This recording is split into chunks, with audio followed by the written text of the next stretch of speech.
more about the security threat facing the Jewish communities in the U.S. I'm joined with the Executive Director of Caseback, Bryan Leib. Thank you so much for joining me from Miami, Florida. When it comes to synagogue security, specifically with many of these small congregations, they just don't have the funds to establish strong security barriers, armed guards, etc. So how's the United States working to maybe fill this budget gap? Well, thank you so much for having me on, and shout out to you and everyone at i24 and all of your viewers.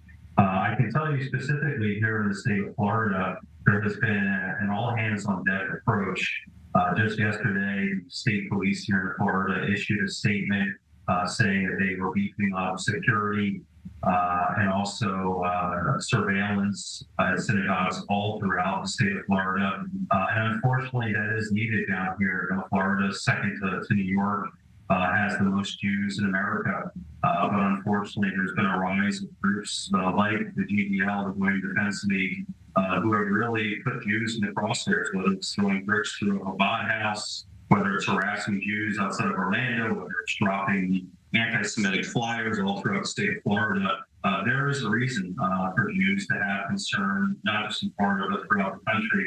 But I do think that we have a lot of allies with our local, county, and state police, not just here in Florida, but throughout the country. And we believe on that because they have the resources to really stand with us and keep us safe.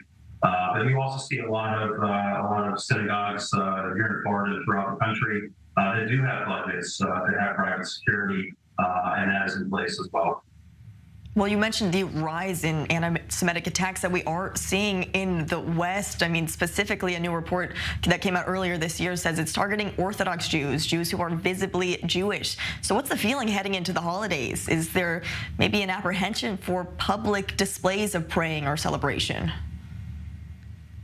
I don't think so. I think certainly what you said is correct. Orthodox Jews, the visible Jews, are certainly under attack all throughout the country like never before. But we're not going to let that stop us from being proud of who we are as Jews.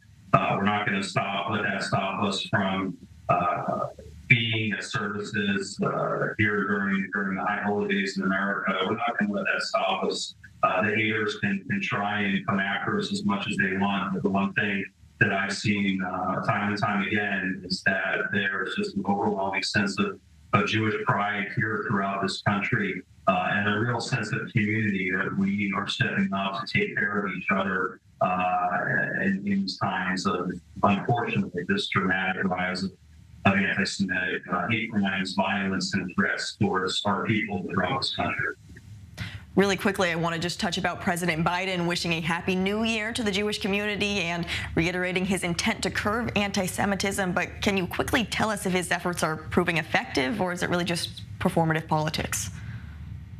Well, I think it's political theater is what it is. I hate to say, Joe Biden on his call with rabbis throughout the country yesterday told them that he grew up going to synagogue. I just really can't keep up with this president and what's true and what's not true. But one thing is true, and I just want to end on this. When President Biden rolled out his task force to combat anti-Semitism, they welcomed in CARE, which is one of the most anti-Semitic, anti-Israel, anti-Zionist organizations here in America. They welcomed CARE in as a national partner in anti-Semitism. And that led me and my group and a lot of other groups in America to really question how serious they are about tackling anti-Semitism. But listen, at the end of the day, I think the Jewish community should not be depending on elected officials at a state, at a local or federal level to keep us safe. We've got to take care of ourselves. And that's something that we've been doing as a people, not just here in America, but throughout the world for centuries. And we're going to have to continue doing that, standing shoulder to shoulder with each other. Well, it's certainly building strong Jewish unity. Yes, interesting things for us to think about heading into the Jewish New Year. Bryan Leib, thank you so much for joining us, and Shana Tova. Now,